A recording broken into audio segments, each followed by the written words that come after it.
Hi, this is Paul. Those of you watching my channel for a while know I'm always playing with new stuff. So one of the things I've been playing with is Abridged, and I'm playing with the camera right now. Playing with abridged and extended versions of my videos because my videos tend to be very long, and I know a bunch of you really like that. A number of you have also said your videos are very long and I'd like to share them, but who on earth is going to sit through a 2 hour long video from someone they don't even know? Then I could project others of my insecurities out onto that comment. So I've been playing around with abridged and unabridged videos, and I'm going to try something with this. When I post this, probably next Monday, you'll know whether or not it succeeds, because I don't know yet either. But I'm going to have a version of this video that includes the extended commentary on some video clips and some that don't.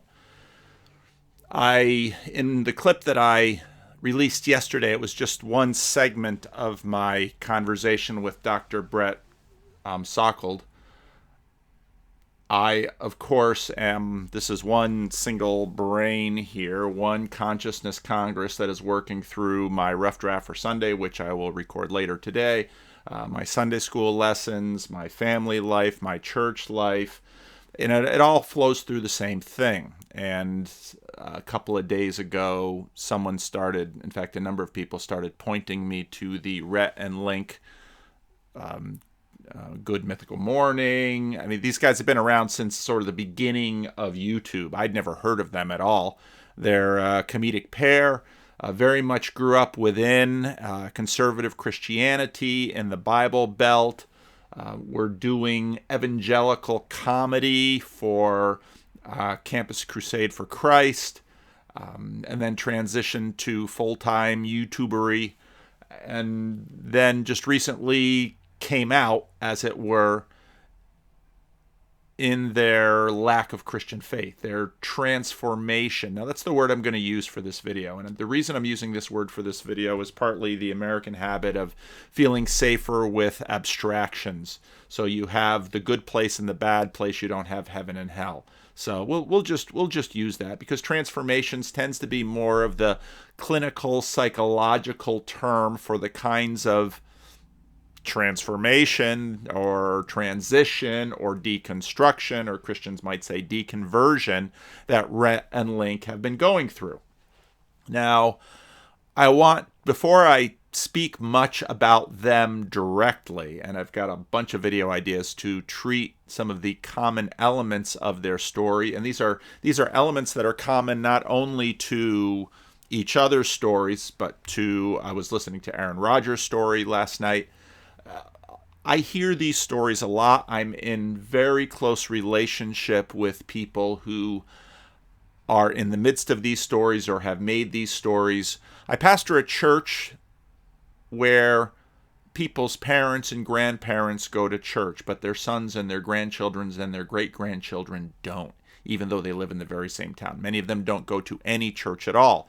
So this rise of the nuns, N-O-N-E-S, is something I'm very familiar with. And after you hear enough of these stories, patterns begin to develop. But before I go into the patterns, I want to talk about the dynamic itself, because I think part of what interests people in this is, in fact, the dynamic itself. If you listen to the Aaron Rodgers interview that he does with his girlfriend, Danica Patrick, at the beginning of her podcast, she opens up basically with, her little introit to the podcast is all about transformation.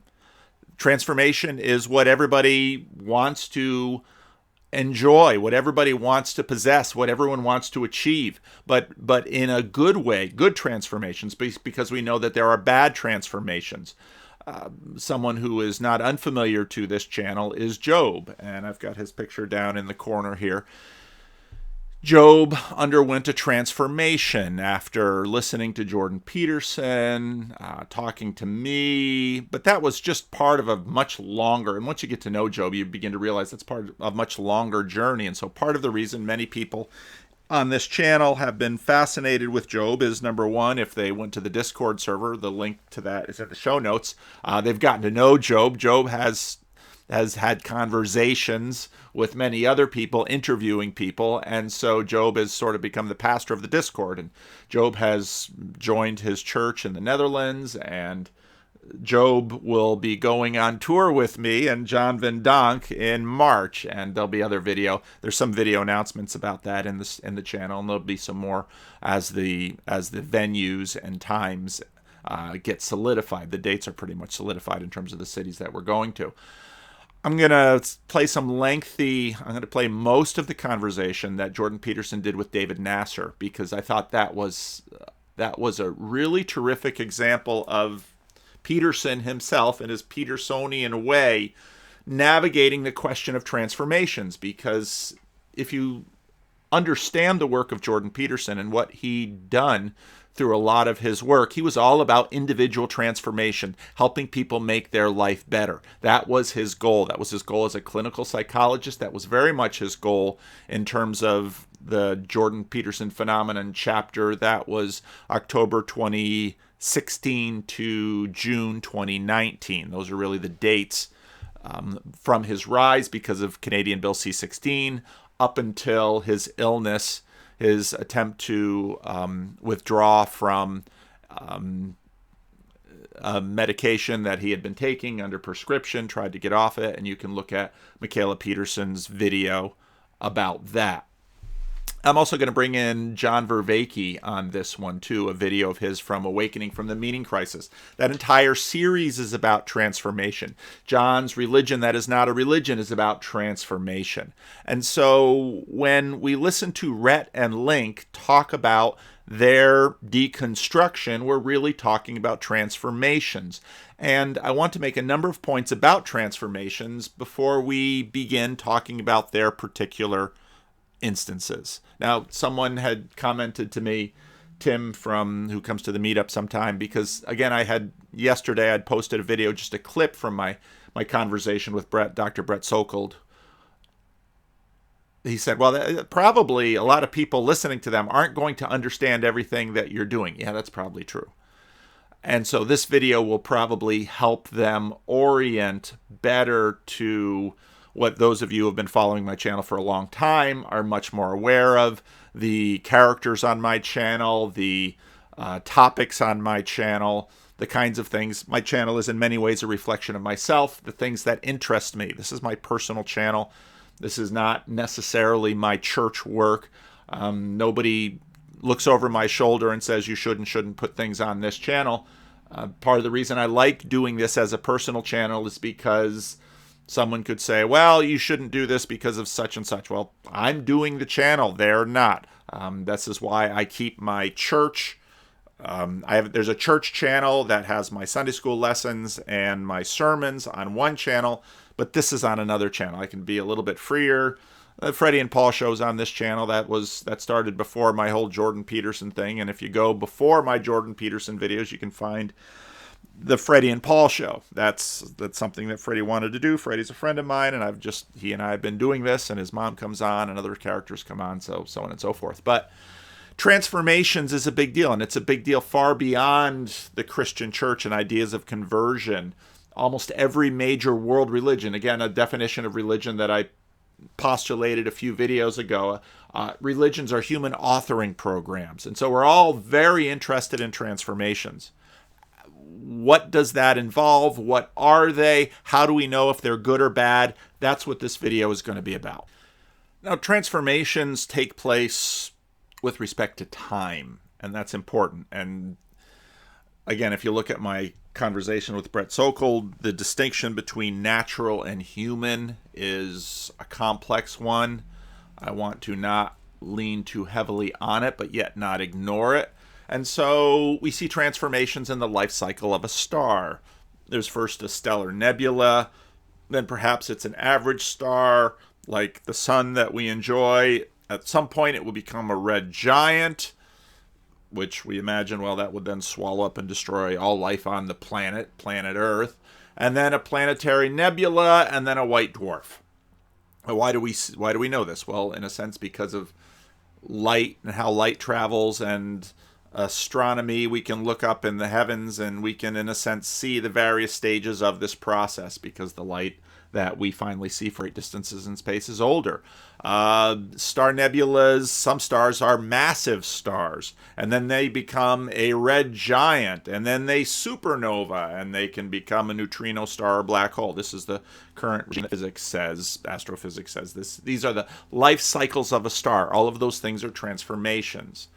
We're more familiar with transformations of, let's say, a butterfly. Begins as an egg and then becomes a caterpillar, then a chrysalis, then an adult emerges, then an adult, and this little schema avoids further transformations, which is aging, death, and decay, and cue the Lion King, the circle of life. Well, there we have all of these transformations. These transformations are involuntary. The egg doesn't somehow decide consciously in the way that we understand conscious decision making to become a caterpillar, a chrysalis, an adult.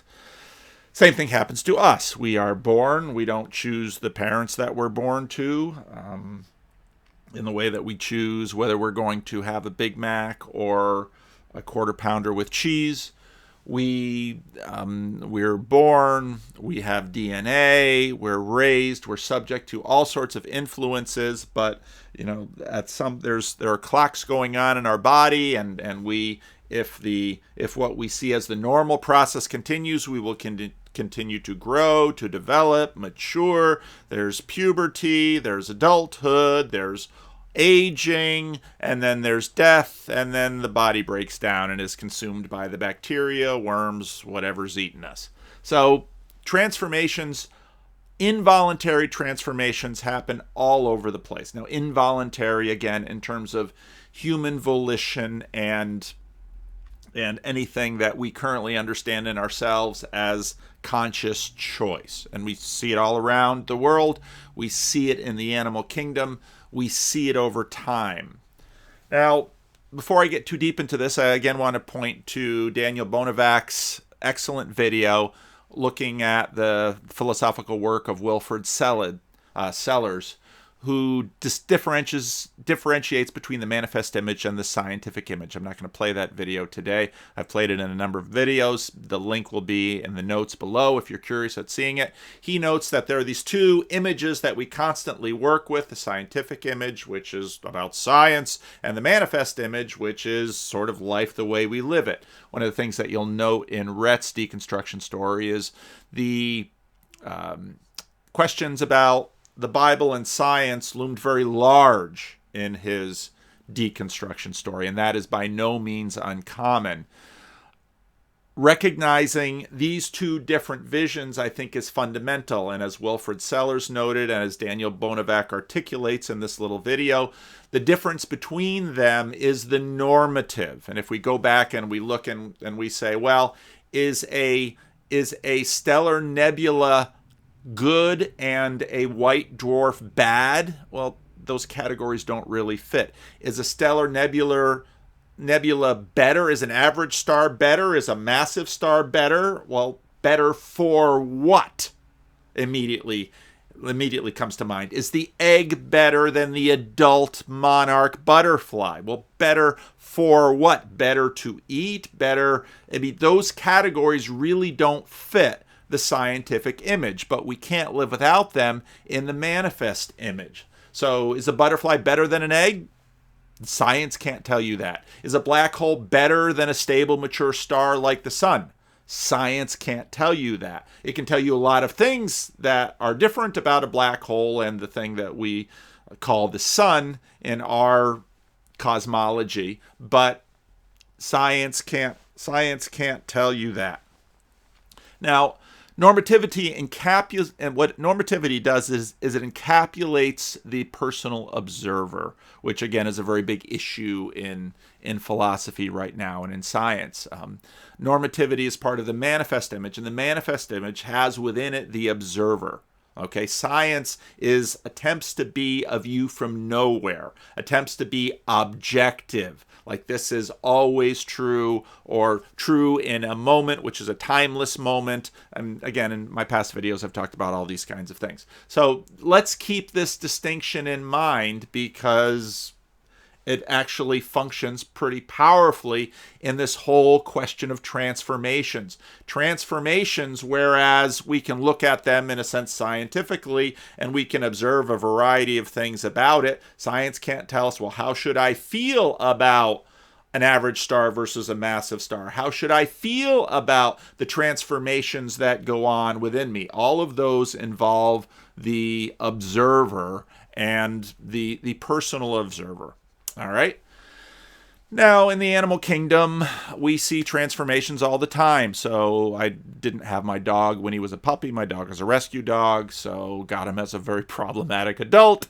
And but I love my dog, even though my dog bites lots of people. Fortunately, the dog isn't a very big dog, and people seem to forgive him when he bites people. Unlike my Rottweilers, that never bit a soul, but everybody was afraid of them. So my little dog has skin problems. My dog has skin problems all the time. And for the first, 6 years that we lived with the dog, back and forth to the vet, this med, that medication, and just all kinds of issues trying to get the dog's skin clear. We'd get the dog's skin cleared up, and we have him on all these medications, and then take him off the medications, and back the skin would come. High-priced, hypogenic dog food, blah, blah, blah, blah, blah, blah, blah, blah, blah. Finally, my wife, in just a fit of frustration, went to the internet, and we put him on the Jordan Peterson diet. That dog eats hamburger. That's what he eats. And, well, he's not strictly on the Jordan Peterson diet. He also eats an egg.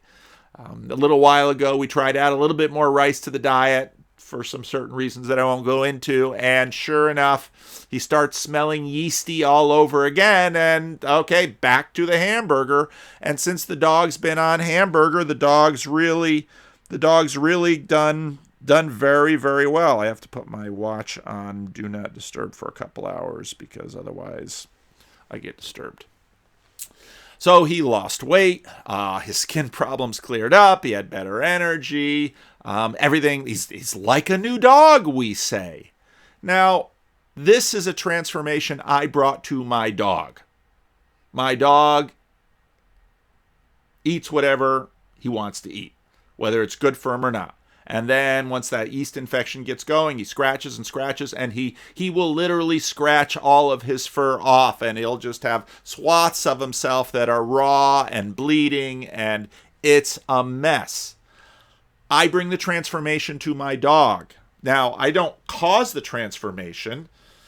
The diet is clearly involved in the transformation, but it's only the will of myself and my wife who are imposing this on the dog. Now, he's very happy to eat hamburger, and being the cheap Dutchman that I am, it pains me when I have to buy hamburger for this animal as opposed to the cheapo dog food that we began with. But, it's cheaper to feed him hamburger than to pay the vet and pay for the medicine, and everything's better. So, hey, but the point here is that I bring this transformation to my dog. My dog does not manage this transformation. To the best of our knowledge, dogs don't understand and have any kind of self-transcendence from the transformation like we have.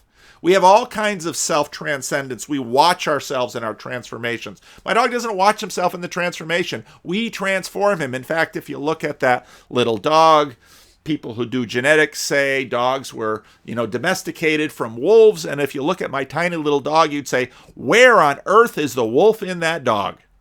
Now, maybe in his bite, but the dog looks nothing like a wolf. In fact, the dog is a victim of human transformations in terms of old-style genetic engineering and breeding so that he's tiny and cute and fluffy and has a flat face and on and on and on, but has a terrible personality. That's my dog. So he's been the product of lots of transformations from wolf down to a dog. He's a product of our own transformation experimentation in terms of his diet. And I think for the most part, we want good things for my dog. And he's done fairly well. So humans have a level of agency far beyond what we see in other creatures that we know. We have a myriad of complex hierarchies as human beings and capacity to change our environment, our level of social complexity, all of that. Not only do we have the capacity to colonize or enact transformations involuntarily from the position of the dog, upon dogs and upon just about everything else in the world, we do it upon ourselves, and we do it upon ourselves all the time. And we desire to do it upon ourselves. In fact, we desire to change ourselves for the better. And that entire process, again, we're calling transformation. And it takes many forms and many shapes. Now, there's an excellent video out there by Will Schroeder called "Every Story is the Same," and again, I'll put the link down in the show notes below. And it talks about Joseph Campbell and the hero's journey and the monomyth. And of course, anybody familiar with Jordan Peterson knows that Peterson, in many ways, now Peterson has some real differences from Joseph Campbell, which if you back him into a corner, he'll force to mention. But Jung is behind this, and so very much similar thing from the work that Joseph Campbell did a number of years ago. Now, here's the thing about transformation. We represent them, we manage them, we interact with them, we codify them, we communicate them. They're all framed by story. And again, if you look at John Vervaeke's conversation with Benjamin Boyce, which I've played in the past, John Vervaeke talks about the fact that story is a psychotechnology that we possess. And again, this is something that I thought of long before I started doing the Jordan Peterson stuff. I was thinking about maybe a book that I wanted to write because I was thinking about the fact that we are stories. And in fact, this is something that Brett Sockel mentioned yesterday. He said, I began as a seed from my father and the egg of my mother. Those two elements as such are gone, and then they unite and they multiply. That initial cell is gone, and there are all these ideas about every 7 years all the cells of my body change, and I'm not a biologist. I don't know how to evaluate that or to qualify that or to nuance that, but generally speaking, I'm a very different creature than the fertilized egg that was in my mother's womb. I'm a very different creature than the baby that my mother birthed and brought into the world. I'm a very different creature than a third grader or a fifth grader. I'm now in my mid-50s, and I'm a very different creature in some ways than I am in my 30s, but more alike of what I was in my 30s. I've undergone a number of transformations since my 30s. I have lost much of my hair. My hair has turned gray. My teeth continue to get older. Physiologically, I'm aging. I'm not as strong as I was. I'm just and strong in the broader sense. I'd probably be more susceptible to virus, but I can undergo transformations in terms of diet and exercise, medical science, all of those things that even within my adult lifespan, things will go up and down. There have been tremendous transformations in me, and in fact, one of the common questions I get from people who watch my videos is, what are the transformations that Jordan Peterson has brought in you, or what are the transformations that making videos have brought in you, and what are the transformations of on and on and on and on. Now, I think part of the benefit of doing something like this in my 50s is that in some ways the cake is baked, and the speed of transformation is no longer what it was when I was conceived, when I was an infant, when I was a toddler, when I was a preschooler, even when I was a teenager, and even in my early 20s, brain plasticity, the cake is baked. So I'm going to see lower levels of transformation. But the only way we sort of track these things or can communicate these things are by story. And this is part of the reason stories fascinate us, because stories are all about transformations. N.T. Wright, in his first book, in his magnum opus about basically Christianity in the world, he spends a great deal of time in that first book, in Prolegomena, talking about what a story is. Little Red Riding Hood is not a story. I mean, just that, Little Red Riding Hood. Little Red Riding Hood went to her grandmother's. Well, now we're getting somewhere, but it's not a terribly interesting story. Little Red Riding Hood was going to grandmother's, and she had a basket of goodies for her grandmother, and a wolf met her along the trail, and the wolf speaks. And now we have a story. Now we have something interesting. Now we have something that engages us. I would say that what is built into us in terms of our desire for meaning is a desire for transformation. That is something deep within us. But again, this is carried by us, understood by us, seen by us in story. I told you the story of my dog and his transformation via his diet. But My dog has no such story. My dog my dog has very limited amount of self-transcendence in terms of he can't stand back from himself and say, oh, when they were feeding me first that cheap dog food, then that very expensive dog food, and now the hamburger, my body was in different ways.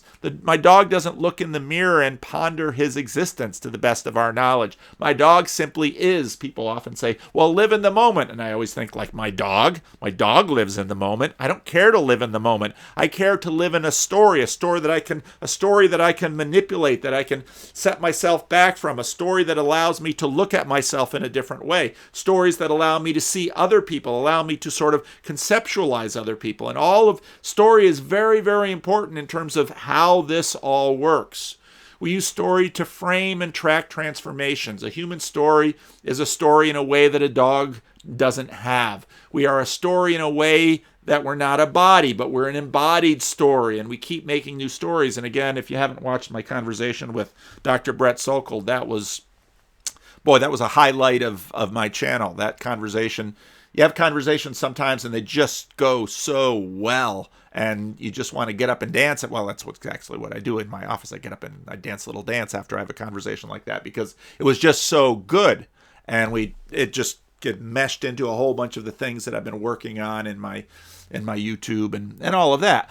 Now we are nested stories, because not only do we conceptualize ourselves and represent ourselves as a story, we represent the world in story form. And again, in fact, we can go all the way back. I represent my dog in story form. And in many ways, the life cycle of a star is a storified representation of a star. And if you just look in a telescope, you won't see the story. What you do is you see the different elements and you create a story out of it. And it's that story that you tell to other people. And it's story nested within stories, nested within stories. Now, these conceptualizations are storified, okay? And I often, in my videos, if you go and pass them, I'll ask, is Uncle Sam real? They'll say, well, what do you mean by real? And again, my conversation with Brett Sokol made the point that for us, there are realities which are greater. Now we're introducing hierarchy, and I would see there are realities which are not material. We might call them interrelational. We might call them informational, but they are not material, and they colonize materiality. So I might say, well, is Uncle Sam real? And you might say, no, I can't. Uncle Sam does not have an address. I can't go to a place and lay hands on Uncle Sam. Jonathan Peugeot talks about Santa Claus. Is Santa Claus real? Ask a kid. Yeah, I just saw him at the mall. Well, is that Santa Claus? Well, yes. Is that the real Santa Claus? Oh, well, what do you mean? Is that actually the instantiation of Santa Claus? And I would say, is Uncle Sam real? He's real enough for you to pay your taxes. He's that real. And in fact, he's real enough to motivate young men during the First and Second World War to lay down their life for him. And so we have these principalities that are conceptualized up, and they're also conceptualized as stories, and they're also conceptualized as persons. And that is instinctive to us. All right? And now these stories, the monomyth, it's really very interesting. The hero's journey, the story, all of this stuff. There are patterns and structures to all of this, and we cannot function as human beings without them. We have agency within our stories. Our stories, in many ways, we have immaterial agents within our stories. Every time you hear someone talk about the patriarchy or white supremacy, what they're essentially doing is locating agency within a very long story. And they're saying that agency is to blame and we have to kill that agency. Okay, that's a conceptualization. Again, nobody, like Uncle Sam, imagines you can go to a particular street address, find white supremacy, and put white supremacy to death. Or find the patriarchy and put the patriarchy to death. But notice what we're doing with our stories. We're lending agency to that story, and in fact, we're placing normativity upon that agency, and we're very easily using this within our story. This is how human beings work. And in the past, this is what happened with religion. All right. Now, again, if you talk to Sam Harris, the issue of agency and free will comes up a lot. And so you can watch Why Sam Harris and Brett Weinstein Keep Tripping Over Free Will, a video that I did a few weeks ago. We feel ourselves to have consequential agency within our stories.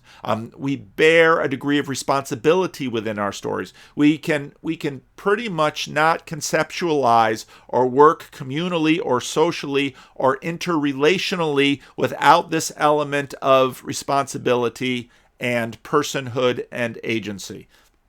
Human interaction, human life as we know it on this world cannot exist without this. Now, Sam Harris tries to flip over to the scientific image and say, via the scientific image, we have no agency. But then Sam Harris goes on podcast to try and convince us that within the scientific image, we have no agency. And that's where I talked about Sam Harris is kind of switching the patch over one eye. Now I'm looking at the scientific image. Now I'm looking at the manifest image. Now I'm telling a scientific story. Now I'm telling a manifest image story. So back and forth, back and forth, back and forth. And that's what that video was about. I played the Daniel Bonavac scientific manifest image story. But within the manifest image, we cannot conceptualize it as not being agents, and not only just human beings as agents, but these other agents within humanity. Uncle Sam, white supremacy, racism, all of these things that we basically conceptualize. And if you take it, again, I'm going to sound like Jordan Peterson, from a psychological perspective, God and the gods as agents that move us. Cupid, Mars, the god of war.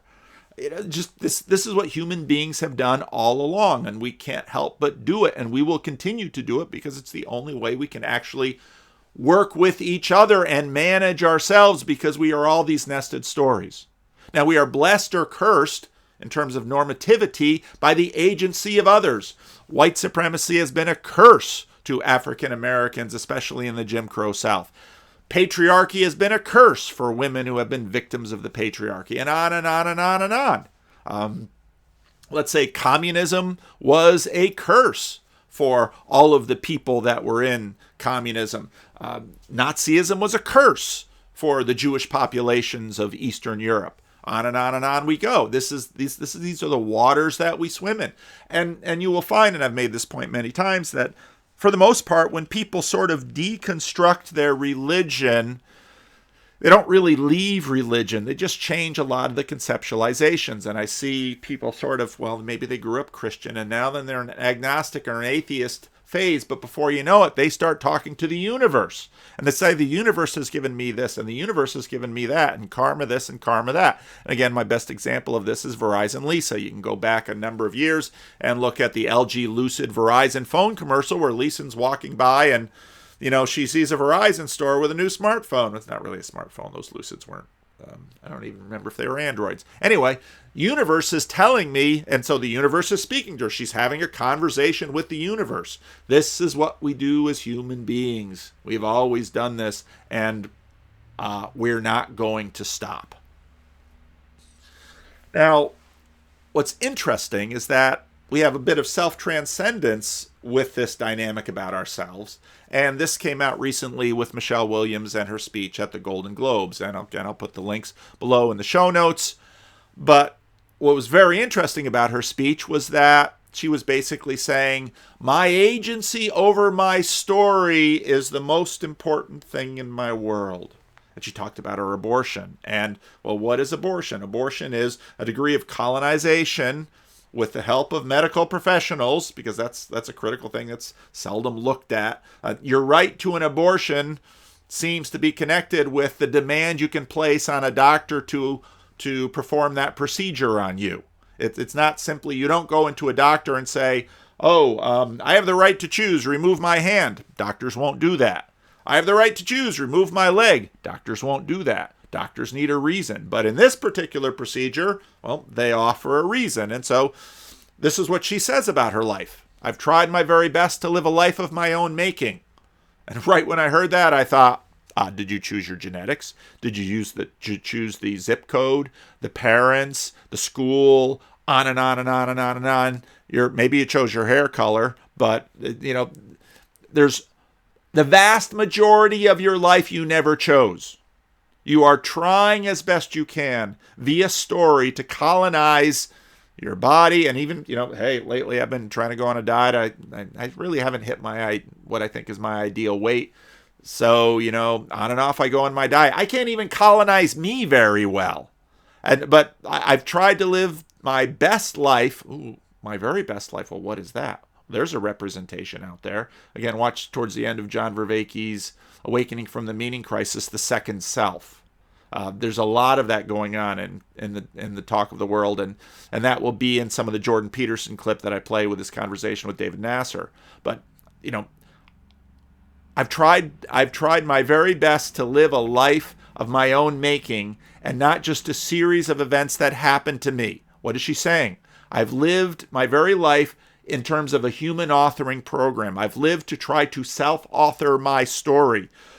I don't just want to be the recipients of a bunch of events that have happened to me. Well, what event caused the pregnancy? Was that consensual? I hope so.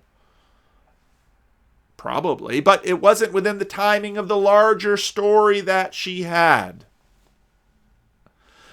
But one that I could stand back and look at and recognize my handwriting all over. Okay, she, and you have to ask, well, what is her? What is that self? What is that person in the middle of this?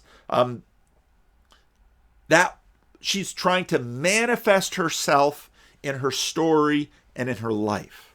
Sometimes messy and scrawling, sometimes careful and precise. She's using a metaphor. But again, this is she's looking for transformations, but she herself wants to direct her transformation and have that be a transformation that she sees as better, as ideal. Again, this is basic, yet it is so steeped in our particular culture and our particular frame of reference. It's extremely religious. But if there's no supernatural beings involved, people might not say it's religious. Well, it's spiritual. Okay, what do you mean by spiritual? What do you mean by that very fudgy word? Can you please tell me what is spiritual? Can you explain to me the difference between spiritual here and school spirit? If you think about that relationship, you might actually have something. If you think about, well, a corpse is a dead person, and when they have, a living spirit inside of them, then they're animated. Well, you can get into much older ideas of spirit. So why is spirit and breath? If, again, you go back and you look at the videos that I did about I almost said B.B. Warfield. Anyway, if you go back and look at my other videos, why do our language? Owen Barfield. Why do we connect breath and life? Why do we connect wind and spirit? Why all these words? Well, she's probably embraced spiritual. I don't know what she thinks of religion. I have no idea, really. I don't even know what movie she was in. I just caught this because of the whole abortion thing. This thing got shot up there on Twitter. But one that I had carved with my own hand. There's another metaphor. And I wouldn't have been able to do it without employing a woman's right to choose and her right to demand a doctor to perform a procedure on her. I mean, that's what we're talking about here. But again, she's saying agency. Agency is the goal. Whatever I am, deconstructed or not, whatever this thing is in me, this self, this story writer inside, what goodness is a world that is plastic and like putty in my hand, to the point that I can mold it and shape it to myself, and that others will collaborate and be helpful on my path towards my second self, my sacred self, my hidden secret self that needs to be manifest. Again, you start getting into this, and you're all over it. Religions are all over the place on this. Your best self, my best self now, my ideal self. I mean, this is stuff that we've been talking about for a fairly long time now in the American zeitgeist. An individual, go back to the Declaration of Independence. An individual should pursue their dream and their self or their life. Life, liberty, and the pursuit of happiness. That's essentially what Thomas Jefferson, following John Locke, was saying. And so the role of our society is to afford Michelle Williams the person that she is, the agent that she is, the self-authoring story that she is, the ability to write her own story to the degree and in the shape that she wants to see it written. Now, we aspire to achieve all levels of agency, but agency is a very funny thing. A number of weeks ago, a woman was in my church for a couple of weeks. She'll probably show up again. I suspect she lives in a group home somewhere around. I don't know her technical diagnosis, but having had a lot of experience with a lot of individuals, I suspect she's an untreated schizophrenic.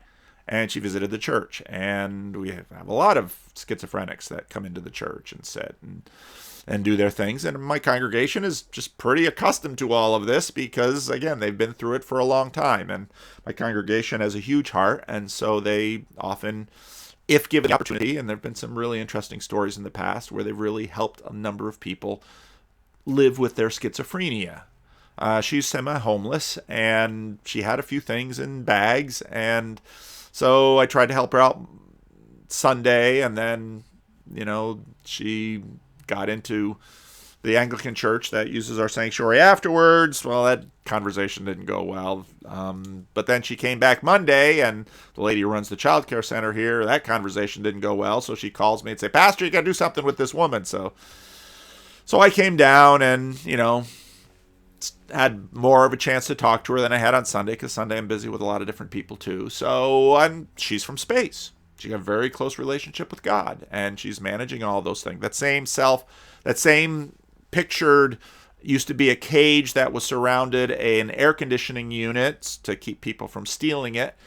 That one day I found another homeless schizophrenic woman sitting in that cage. There's basically the gas meter is right in that cage, and of course the child care center was going, and they were a little disturbed that there's this homeless woman who's sitting there, and people are picking up and dropping off their children. And so I sat down and talked to her, and she explained to me that she was running the American space program right there from the gas meter in the no longer used cage at Livingstone's. And I was skeptical, her reality, my reality, but many of these people express a great deal of agency. Now, the agency that they express to me doesn't usually match the agency I see, but, at some point I'll usually mention to them that I have a degree of agency in terms of my responsibility towards the various organizations that use this building, and so I try to modulate that as well as I can. I usually try and walk a line, but we achieve levels of agency, and I think for many of these people, that they're from space or that they're managing the American space program from the gas meter at Livingstone's Church in Sacramento, California, and that gives them a degree of meaning. They enjoy their agency. In fact, agency and meaning are deeply tied. We sense meaning when we're exercising our agency. Okay. And again, we'll get into John Vervaeke and Jordan Peterson very shortly, actually, in this video. Just this morning when I came to work, today I decided not to drive, because when I do drive and my car's in the parking lot, I get quite a few more visitors at my door, because people in the neighborhood, if they see my car there, then they know they stop in and we have a chat or whatever we do. But I decided not to drive today so that I could have a little bit more time to make videos and do some office work today. And Billy's there. Billy has been sleeping by the door. Billy, I don't know if that's his real name or not. People on the street, people give you names, and there might be names, there might be nicknames. I don't ask for driver's license, I don't ask for ID, but let's just call him Billy. And Billy, Billy will be out there sleeping for a little while. It becomes a regular, and we'll start having conversations. That's the way this thing works. And then we'll start having conversations, and we'll get them to share my life. But because I know lots of other people on the street, then they give me information about Billy. Billy's sleeping over at your church. And because I have the same drug dealer as Billy, so I know what kind of drugs he's using. And I have a sense of, how dangerous is he? And do I have to run him off right now? Or is this someone who's a little bit more...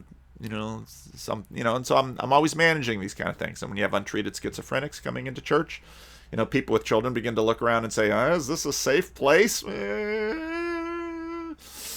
Sorta. I keep an eye on things, and that's what I do. I keep an eye on things, and hopefully bad things don't happen. Every now and then something bad does happen, but that's kind of life.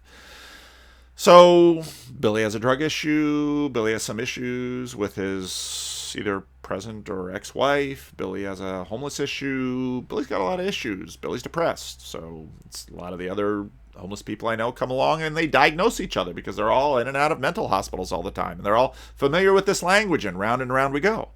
Now, homelessness is a huge issue in California right now. It's a big topic of conversation, and people want to help.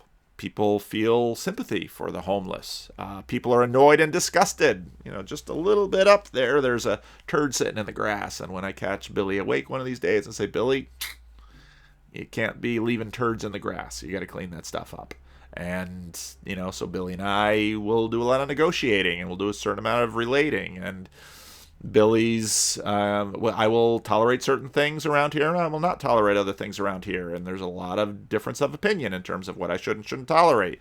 I engage these negotiations and conversations also with the church leadership in mind. And, we try to walk this line.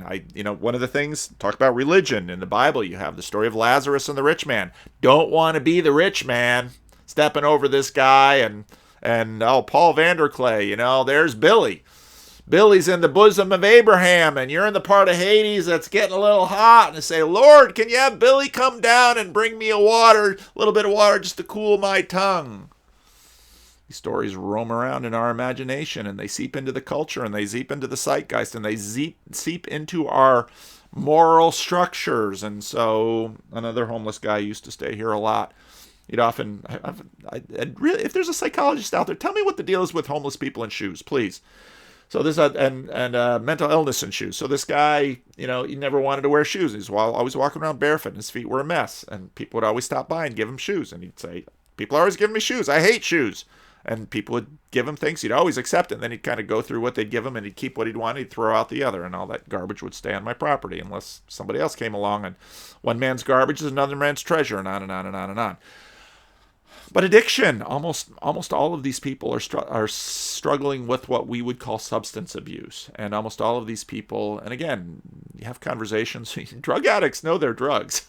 They know their drug dealers, and they know the prescribed drugs and the unprescribed drugs. And, I have a lot of conversations with these people about their drugs. And, a lot of these people are self-medicating. Alcohol is a powerful, powerful drug. It's a very useful drug. Bipolars try to level out with alcohol. When they're manic, alcohol for some of them slows them down a little bit, and when they're depressed, alcohol takes the edge off. And a friend of mine, his greatest horror was to wake up sober. He didn't want to wake up sober. That might mean that he just would urinate in his blanket even though he doesn't have another blanket. And, on and on and on and on. I've lived 22. First day I came to work here at this church, there was a homeless woman sitting in the parking lot, and it's for 22 years I've just had relationships with this population, and it's just the way it goes. But people in California are frightened, and well, what can we do about these people? Let's put them in tiny houses, housing first. Let's wrap around services, on and on and on and on and on. These programs might help. Are they going to solve the problem? Probably not, because human beings are not problems to be solved, and we're mysteries to ourselves, and this is difficult. But addiction is a very big deal, and addiction has, in many ways, taken on a clinical reality, and we have approached addiction sort of in the way that I approach Mookie and his skin problems. And maybe if we can alter the environment, we can help with an addiction. And there's good reason to believe that. Now, one of my favorite videos in John Vervaeke's series is episode 13, where he talks about Buddhism, parasitic processing, and he talks about a friend of his who does a lot of work on addiction. And because, addiction is one of the ways that Alcoholics Anonymous tried to encourage people to find help in society for their alcohol problem was to try to reduce the stigma by medicalizing alcoholism. And so alcoholism is a disease. And then later on, when we had more ideas about how the brain works, there's a genetic predisposition to alcoholism. Alcoholism, the attempt was to take alcoholism away from the moral valence. Alcohol is not a moral problem. And this is where you get into questions of, should you incarcerate drug users or should you put them in treatment programs? Now, is addiction a moral question? Now, if you're the son or child of an alcoholic, or the partner of an alcoholic, or the neighbor of an alcoholic, sort of like I am right now, moral notions crop up. Okay? You should not lay turds in the landscaping at Living Stones. You should not strewn the bushes with your dirty toilet paper. You should not just urinate here so that it smells like a toilet when I have to come into my office. You should not, you should not, you should not. These are all moral questions. But then we get the question of agency. To what degree can he manage himself? And these are the kinds of questions that anyone who's dealt with an addict deals with continually. Where is their agency in the addiction? Now, John Vervaeke will talk about this in terms of, see, I'm thinking about now, I'm going to do the long and the short version of this video. John, I think the short version is going to be plenty long. John Vervaeke is going to do is going to talk about addiction in terms of agency and reciprocal narrowing. And if you listen to the whole video, he connects that with Buddhism. And I was just re-listening to the whole video on my walk here to church, so I don't have my car here, so I don't have too many bangs on the door while I'm trying to make a video.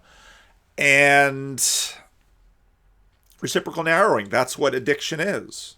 If there's such a thing as reciprocal narrowing, is there also reciprocal enlargening, or as he'll use the term, enlightening? Now, if you listen to Rhett and Link, no, I haven't forgotten about them. If you listen to Rhett and Link, you'll notice that, as for many people who have undergone a voluntary transformation, even sometimes an involuntary transformation, they'll say, my life is better. Now, better in what way? To look at categoricals or universals is very difficult, but they could say, getting sober was hard, but it was an improvement. And in fact, I had one homeless person, he sat in that chair right there, and he had a can of beer with him, and he sat that can of beer on my table, and he said, my life is in that can. And this individual, he worked as a painter, and he would work as a painter, basically repainting apartments for a guy who had a lot of apartments and just needed them repainted after every tenant left. So he'd repaint the apartment, and he'd get paid under the table, and most of the time he would sleep outside because he didn't want to pay rent, because rent would take a lot of his income, and he would rather devote almost all of his income to alcohol. So he said, my life is in that can. He stood that about himself. And many of the homeless addicts that I deal with have had periods of sobriety in their life. They've been through 12-step programs multiple times. They've been in and out of psychiatric facilities, locked and unlocked, on and on and on and on and on. And they have a degree of self-transcendence about it, and they understand the fact that if you're an addict, you don't have a lot of agency.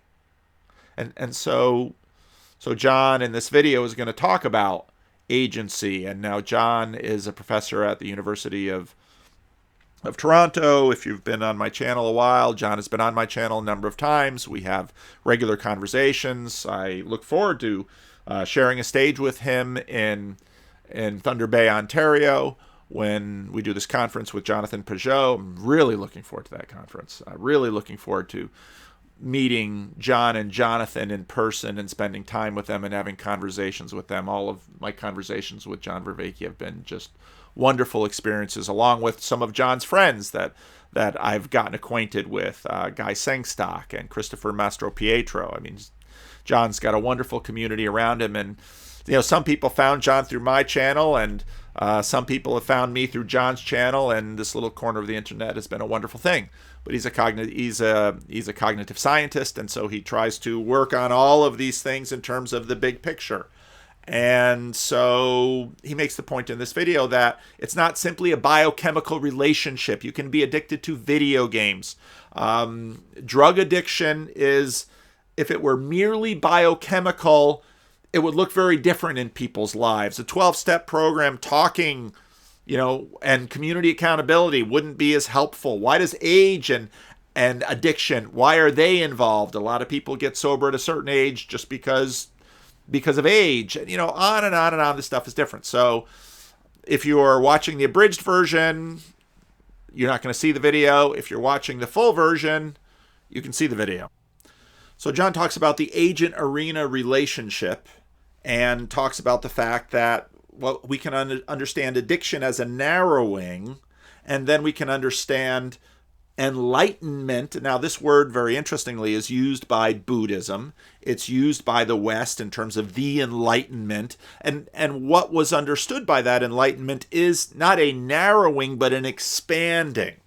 And Rhett and Link see the transformation that they have undergone as an expanding. And if you listen to both of their stories, as they tell their own stories, these are the kinds of terms that they use. They feel more free. They feel less constrained. That is how that is how they are perceiving it. Now, to evaluate it, as we're going to get into a little bit later in the video, is actually remarkably difficult, because I might feel, let's say I decide that I am, let's say Adderall. Let's say I decide, well, I'm going to start taking Adderall because I've always been ADHD. They didn't really have that language when I was in school. I wasn't on Ritalin, so I'm going to take Adderall. And I start taking Adderall, and I can talk about the transformational effects that Adderall have on me. And I feel like I can get more work done. I feel like I can concentrate better. I feel like I can... There's a really fun documentary on Netflix about Adderall. And, you know, things are going really well. Things are going really great.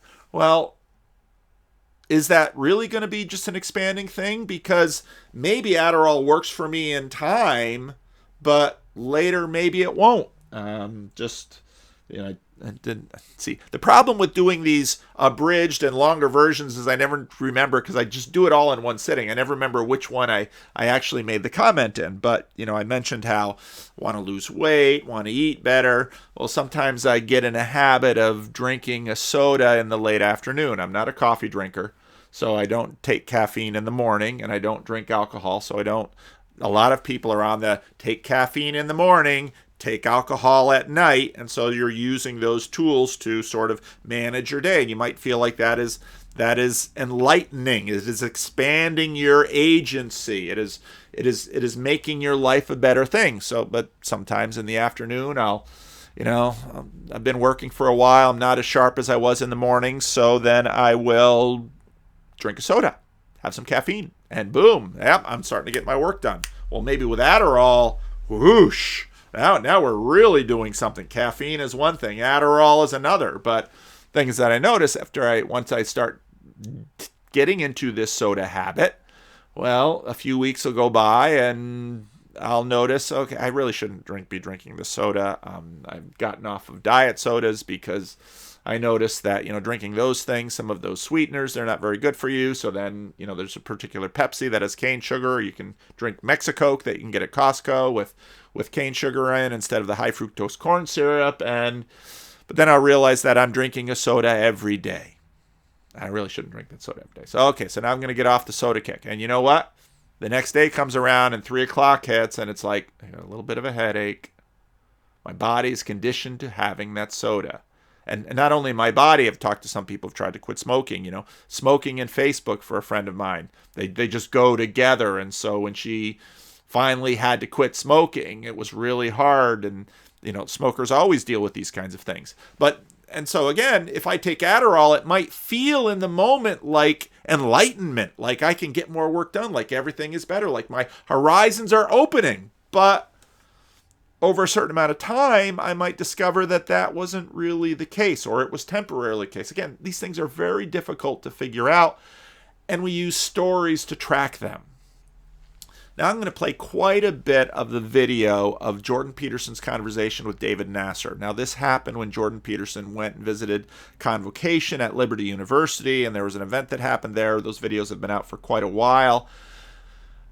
The talk with David Nasser was really interesting. They first begin talking about suicide because the person who rushed the stage because he wanted to meet Jordan Peterson was struggling with suicide. But then they eventually got into what I think is the far more interesting part of Jordan Peterson's work, which again is all about transformations, but trying to figure out the relationship between internal transformation, my agency within, and the degree that the arena functions like an agency, or the degree to which we conceptualize the arena as agency, and the way that that actually helps in terms of breaking addiction, in terms of anagoge, as Vervaeke would call it, in terms of enlightenment, in terms of expanding my horizons of being a better person. And actually, most of this conversation is germane to this. So, again, if you're watching the abridged version, if you want to see the rest of the version, the link to the main videos, the original videos, are in the show notes. The expanded version will be on the same channel. I'm releasing them the same day. So let's start that video. Okay, Jordan Peterson and David Nasser, they're talking about transformations, and Peterson is very interested in transformations and the source of transformations, and they're talking about alcohol, and they're talking about religious conversions can elicit a sufficient transformation to break the addiction from alcohol and to afford this, gosh, Vervaeke's got me talking his language, just anagoge, afford this opening up of one's life, to afford new opportunities. And Peterson talks about his discipline of telling the truth is tough in the short run, but opens up new possibilities and opportunities in the future. And talked a lot in my commentary on that about the agent arena relationship. Christianity has agency in both the individual, the individual agent being you, and the arena. And we talked about identity being sort of halfway in between. Remember, we conceptualize their agency up instinctively. Now, Charles Taylor talks about in Secularity we have the buffered self. And this buffered self in some ways disrupts the interchange between that, because part of the dogma about secularity is that the agent cannot have I'll use that word ontological, cannot have ontological agency. It can only have perhaps psychological, perhaps some perspectival agency, but and in fact the agency is still built into the language. And in many ways I see that as really the line of demarcation between many of the people that we're talking to. And again, you can see this in Jonathan Peugeot and John Vervaeke's conversation about, we're looking up and we're seeing agency, and can we see agency all the way up? Can we see all the way up? But Peugeot makes the point in there that we see agency up and we have agency down, and my point was that it's all of that functioning is functioning as if the universe is an agent. It's functioning, Jordan Peterson language, it's functioning as if God is real. Okay? And I think that's the only way we do it. And I think part of the reason is that because story being our second nature, story being sort of a machine code with which we use to our hardware drivers, the piece of software with it we use to connect with the hardware and make sense of this world that is far beyond our capacity to manage it.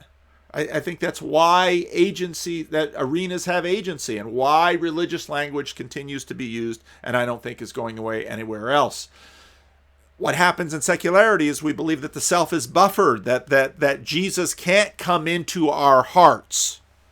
Well, what is coming into our hearts then? That's the question. Because can we actually lose that conceptualization? Can we actually lose that figure of language? I'm very doubtful we can. Secularity resists this, for many good reasons, in order to try to improve the signal-to-noise ratio. Is it cloudy outside because I'm feeling blue, or am I feeling blue because it's cloudy? We do a lot of BSing ourselves with elements like this. The woman controlling the American space program, Space Force, from the gas meter at the Livingstone's church. I'm highly skeptical that is in fact what's going on. But this is part of the reason why in Western society, when we sort of switch the eye patch over to the scientific image, well, that sort of helps us manage some things. But pay attention that that's a flipping of an eye patch, and that's a move that we make that we actually can't live within. All right? So what's going on with Rhett and Link? What's going on with these guys? A lot. All right? they've undergone a number of transformations. And again, these transformations, as Jordan Peterson mentioned, because this whole world is so far beyond us, we undergo these transformations. And these two, having some talent, being on a track of entertainment, having some people on much bigger frames, pulling them out there, kept changing their arena.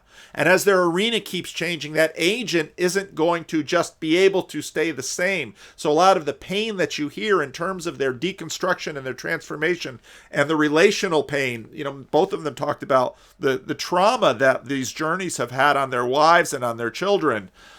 And again, the evaluative, is this a good thing or a bad thing? Let's hold off on this stuff because, as I mentioned before, again, now the problem with splitting up my videos is I don't remember exactly when and where I mentioned it. If I imagine that, let's say, adding Adderall to me would be a transformation that would help my life, I'd get more work done, I'd be able to focus better, so on and so forth. Maybe today, maybe tomorrow, I talked about my relationship with caffeine. Well, so when I was driving home from my little getaway with my wife, and I've got better eyes than she does, and when it gets to kind of dusk, she, that's usually when I'll drive, but that's the same time I'm getting a little sleepy, so then I drink a Coke.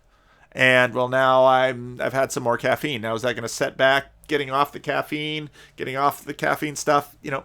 Is Adderall a good thing for me? Well, depends on the time frame, doesn't it? And so I know a lot of Christians are going to be jumping up and down yelling about these guys, but you got to give people time. And if there's one thing I've learned in ministry, it's that take the time that the Lord gives you. Okay? And be quick to listen and slow to speak. And because the judgments that I have right now, these snap judgments, might not be the same judgment I have later. Wisdom. All right? So Rhett notes at the end of Link's story that commenters will respond to their stories based on their own worldviews. That's exactly right. Their stories have been part of our arena. And so the agent arena thing is going to continue. Christians, a conversionist religion, is highly attuned to the impact of influencers. And so, they're impacting the arena. And one of the things that both came through quite clearly in Link's spiritual deconstruction was that Rhett had a big part to play. And Link mentioned that a lot of times when he's having these conversations with Rhett, he's not telling his wife the role that Rhett's playing in the conversation because he doesn't want his wife to be upset with Rhett. And at least one person has messaged me and basically blames Rhett for Link's spiritual deconstruction. And in fact, Rhett talks about that in his conversation when Link tells his story. So we do influence each other. We all are each other's part of the arenas. But even telling the stories in these ways exposes their Christian motivation. There was once a member of my church who would send me nasty emails. And now there's another person out there. I'll just tell the original story. But if you're listening to the story and you think it's you, it probably isn't. Because the individual I'm talking about, I really can't imagine is listening to any of my YouTube videos.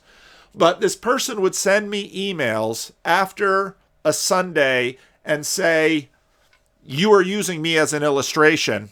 And I know you're doing it and you have to stop and don't write back. Now, as a preacher, part of you hears this and says, wow, I'm speaking to the heart. I wasn't thinking of this individual as an illustration. I don't generally I don't preach sermons to one individual within the congregation. I think that's a little bit unfair. But the end of every email was, don't write me back. And in a sense, when they're curtailing the kinds of stories they want to get back from Twitter, okay, but the evangelist within us, these guys are trying to share their stories of anagogy. Vervaeke, stop colonizing my head. Of the expanding. I need a different word from the one Vervaeke was using because I don't think anagogy is going to communicate that well. I'm a preacher, not a cognitive scientist, okay? And my language has to be fairly vernacular.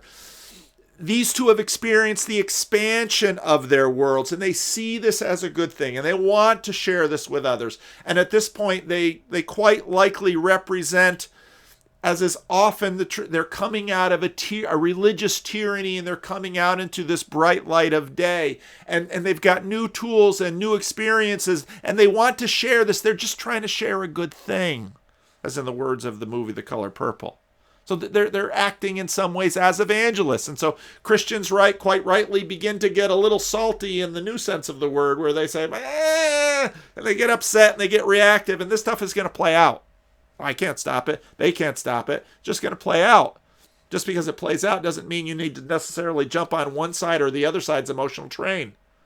You can transcend it a little bit and maybe take a look, and that's the point of this video, take a look at transformations, because these things happen all the time, and not just along religious lines, and not just along substance abuse lines. In fact, all of those lines are categories themselves that are pretty blurry themselves. Someone might come home and say, I'm not a Yankee fan anymore, I'm a Red Sox fan. There might, in some households, that might be serious business. Someone comes home and says, I've quit my job. I want to be a musician. I don't want to be an engineer anymore. Yeah, some wives are going to listen to that and say, ugh. Or some husbands are going to say, hey, what do you mean? I got to go out and get a job. I like being a house husband. There's a big world out there with a lot of people. So transformations happen all over the place, and they're not always welcome, especially by the people that you're close to. Another show that my wife and I were watching, Let Down, on Netflix, an Australian show, quite funny. There was a woman who was a lesbian, and she had a child, and with the sperm donated by a coworker, but for her, she was of Indian descent, and her Indian family, number one, didn't agree with her decision to be a musician, wanted her to be a doctor. Number two, didn't agree with her identity as a lesbian. Remember, identity is always between the agency and the arena. And number three, she was trying to pass off the sperm donor as her husband and have him show up in videos. And at the point, he said, "Hey, look, I'm sick of playing this role, lying to your family. You have to tell the family the truth." And these transformations are all over the place, but the lines that we see delivered to us by our culture right now are not the only representations or frames through which to see these translations, these transformations. Because, as I said before, these would be viewed in radically different frames in past centuries, with radically different consequences. Okay? And so even the framing of them is very much now, and that shouldn't be forgotten in all of this. How can we measure better? Both testify that their lives are better. In their estimation, it was a positive transformation. They experienced this as, again, in Vervaeke language, anagage. They experienced this as opening. It's the opposite of what happens in an addict where they're losing agency. They feel that they themselves have more agency. Time tells with these things, okay? I think if you talk to David Nasser would say the same thing about his Christian conversion. Better is a function of the manifest image. The observing agent is built into. So in other words, we can't make this evaluation without seeing it from a perspective, which is why Rhett's comments about how everybody's going to evaluate this transformation is going to be very germane, because everyone will evaluate it through their own filters. And basically what I'm trying to do with this video is expand the number of filters that you have through which to evaluate this, because there's a lot going on here beyond they were Christian and now they're not Christian anymore. Oh, this happened because they moved to LA. Yeah, that had a part of it. Oh, this happened because they decided to no longer work for Campus Crusade for Christ. Yeah, that had a part of it. There's lots of things that had parts of this. And to say it was all down to one thing is, as they both said, it's dismissive. It's more complex than any of us can tell, just like David Nasser's conversion in the other way from Islam to Christianity is also more complex. And David Nasser's ability to embrace this whole language and to continue to preach and talk about this language, and from all seeming evidence, I can't see into the man's heart, obviously, to do so fully with full conviction. And they can't. Well, explain the difference between David Nasser and them. You can't. You don't know enough. You don't know enough. And you don't know enough all the way down. And so it is the way it is. Better, worse, well, you're going to bring your filters to it. It's part of the manifest image. They have sense of greater agency in the now. And that's sort of where we always have to be evaluating things. And Peterson touched on that with, well, you pastors better be a little careful. Yeah, as if psychologists don't have filters? Come on, Jordan, you know that too. The arena is part of our continual calibration and evaluation of how am I doing. Now, Billy laying down there, if I'd wake him, I'd say, Billy, how you doing? How's this lifestyle? Ask him the Dr. Phil question. How's this lifestyle working for you? Well, he's making the choice to work it now, but his, this reciprocal narrowing has brought him down to a little nub that's under a blanket on the foundation of the Lord at, I don't know if he's still there. It's down. He usually gets up around noon. At about noon, and having people walk by and so on and so forth. Jordan Peterson's Meaning Project is interesting because that little gyroscope. So is doing drugs at night and sleeping half the day meaningful? These two decided that meaning seemed to be following this path out. Okay, it's a conceptualization. Better, worse? Hey, you know what? Time tells. Christianity also, of course, has an imagination that, well, there's one God. There's one judge. So finally, all of our little permutations, we don't really ever know. We can't judge ourselves. We can't judge each other. So built into the Christian narrative is a judgment. And in that judgment, you say, okay, Paul VanderKlay, how much have you been BSing yourself? How much have you been deluding yourself? When I first started making videos, I got a lot of comments about me deluding myself. All those people have since wandered off because I make way too many videos to bother keep watching if you're not at least a little bit interested in them. But, I find making these videos meaningful, so I keep doing it. And even if I had fewer people watch the videos or more people watch the videos, I keep doing them because I find them meaningful. I don't find them terribly expedient.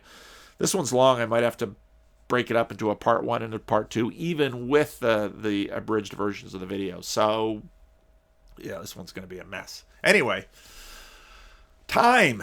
The untreated schizophrenic today says, I don't need the drug. There's a schizophrenic friend of mine who is right now in a care facility in Stockton because he's in his late 60s now, and he's been a schizophrenic all his life, and he walks the streets of Sacramento, and I often watch him. One of the particular streets that he loves to walk down doesn't have a sidewalk, and there's no lights on it, and sometimes I'll be coming back from a restaurant or a movie theater, and I'll see him walking on that street, so he's going to get hit. Well, he got hit. And so they took him to the hospital, and then they took him to a rehab facility, but they're not giving him any schizophrenic drugs. He doesn't like being in them. Look at the story of Son of Sam. Son of Sam, untreated schizophrenic, kills those people, gets sent to prison. The state puts him on those drugs, and now suddenly he sees the world differently. And I often think with many of these individuals, I usually am pretty patient with people. Am I too patient? See, time is a tricky thing. Time is a very tricky thing. If my friend now in his late 60s, because he became unmanageable for a nursing home and they started giving him, I don't even know if this is legal in California. California in the 70s and 80s, they reshaped the law so that you're free to be crazy. If in fact, for some reason, he would go to prison and they'd put him on schizophrenic meds and they worked well, if they did for him, would he say, you all weren't very loving to me, letting me be crazy? Not forcing drugs on me. See, in our culture right now, sort of like Michelle Williams, we imagine, well, it's the expression of my will. Really? Are you that sure that little self that's doing that choosing that you feel really knows what's best for you? This is a really tricky thing because, again, one of the things I learned from my father, being a pastor a long time, if you're pastor long enough, you watch people in their stories. And they're very complicated. And you learn not to judge too quickly because you don't know. That's what Gandalf says to Frodo in the Mines of Moria. I wish Bilbo had killed Gollum. Gandalf reminds him, even the wise cannot see all ends. You don't know. Well, again, now as a Christian, well, the arena is an agent, and the agent does know, and the agent is the God and the judge and all of those things. And that functions then in your identity and in this aspirational self and on and on and on that we just talked about. Human beings have a very difficult time managing time and perspective. We look up through a telescope and, oh, there's a star. Oh, there's a nebula. Well, those processes move very slowly. And our lives are very short. And we make our decisions just in the moment often. Sometimes we make good ones. Sometimes we make bad ones. Regularly, again, another homeless friend of mine, he and I talk for hours. I really need to drink less. I really need to get in to see a shrink. I really need to get on I get on the right drugs. They don't fix it, but they help. Or, day in and day out. He's bipolar. Some day he'll be up, some days he'll be down. On and on and on. Looks at this guy, says, oh, Billy's depressed. No kidding, he's depressed. And these are the drugs he's doing. Okay, thanks for letting me know. How do you know? Well, we have the same drug dealer. Okay, everybody talks. Human beings are very difficult managing time and perspective, and time slips by, and as we're aging and decaying, we've got a limited clock, and that heightens the story.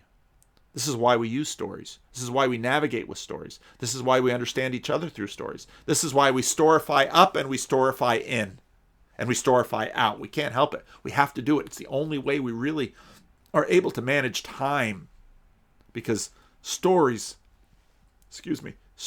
manage time. The arena is a story too.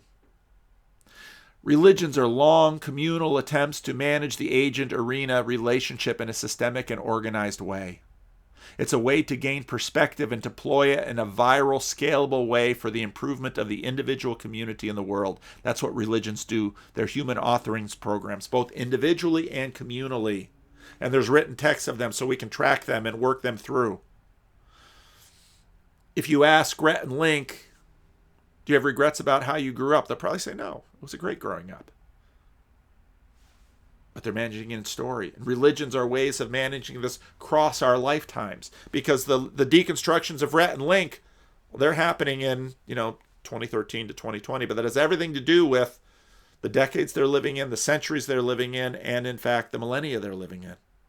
Because all of those stories are nested in together. And all of those factors, we're not anywhere near as buffered as we'd like to imagine. If there's a way of BSing ourselves by imagining we're not buffered by the arenas that we're inhabiting, well, anybody who watches their story and wants to dismiss it will blame the arena.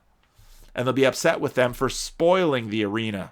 But all of these things are working up and down, back and forth. They're far bigger than we are. But of course, a preacher will say, well, yeah, that's bigger than you, but God is bigger than that. Well, what is God? Well, God is the totality of everything. Look at my conversation again with Brett Sokold. Now, I'll probably make some more videos about this. There's patterns going on. And again, watch the Aaron Rodgers religion. There's just a little take of it on YouTube, but the audio version is on Danica Patrick's thing. And if you listen to that and you listen to Brett and Rhett, and you just listen to a whole bunch of them, patterns, all the same, all the usual suspects come up. Cosmological dissonance. I talked about with Brett Sokold. I'm still not sure I'm saying his name right. Moral communal dissonance. Family identity and continuity. Individual identity and continuity. That's a really big deal. You undergo a lot of different transformations. I come home one day and say, honey, I'm going to be a woman. It's major issues in the marriage after something like that. We're all connected with each other, and you don't just transition without having someone else transition. Let's say you're married to an alcoholic and you wish that they would stop being an alcoholic, and maybe in fact they get sober. You might not like the sober self. That happens all the time. So there's all these individual continuities, story continuities, and communal continuities in terms of the relationships that we're built in. There's pluralism, having to deal with pluralism. There's personal injury or trauma. That's not a big part of Rhett and Link's story. They both had terrific experiences with that. But for others, they felt oppressed. Non-dogmatic binary, Aaron Rodgers talks about that quite a bit. Hell comes up again and again and again. But the telling is also in an arena. So you present and posture in hope and anticipation of acceptance and approval. I mean, they got to the point where this is set enough in them that they can dare to tell their story, and they're hoping for affirmation. The person who comes out as gay hopes for affirmation. Again, remember, identity is somewhere between the agent and the arena. It's a negotiated thing. That's part of the reason Peterson was talking about pronouns, because our language of each other and our identity with which each other, it's all negotiated. It's not just inside, it's not just outside, it's within the agent arena. And that arena is biological, that arena is relational, that arena is historical. That's why all this stuff is really complex and really important. So you present and posture in hope and anticipation of acceptance and approval while still presenting some dissonance, authenticity, and independence. That's why if you say, it's just because you moved to LA, that's dismissive. I don't want to hear that. Well, certainly that's part of it. It's in fact, you say it's part of it in your story. Is it the whole thing? No, by no means it's the whole thing. No, human beings are way too complex to boil them down into one tiny little dimension. Okay? Way too complex. Human relationships, it's conceptual principalities that are at work in their story, whether or not they recognize them as such. Oh, I've been at this a while. I don't know how long this video. I usually try to keep a cap at 2 hours. So even I might chop this into 4 versions. You'll see on Monday when I put this out. I have to render it first and then we'll see what it is. But anyway, thanks for watching. Notes for the things that I've talked about should be in the notes below. And if there's links that I failed to put in the notes below, ask for it in the comment section and either me or somebody else who's paying attention will probably throw it to you. So thanks for watching.